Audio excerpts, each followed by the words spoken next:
சாமியோ, நாளைக்கு பாயம்மா வீட்டுல ஆடு கோழி எல்லாம் வந்து இறங்கிருக்கு. ஏதோ பண்டிகையாமா. நம்ம சாமி சாமெல்லாம் போய் நல்லா விருந்து சாப்பிடணும். நாளைக்கு அவங்க நம்மளுக்கு போடுவாங்கல்ல, அதெல்லாம் அந்த பயமா ரொம்ப நல்ல பயமா.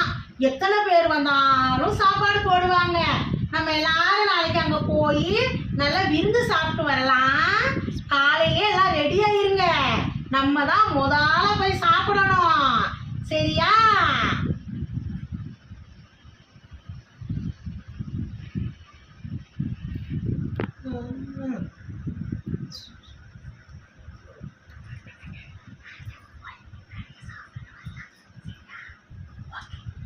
ஓகே.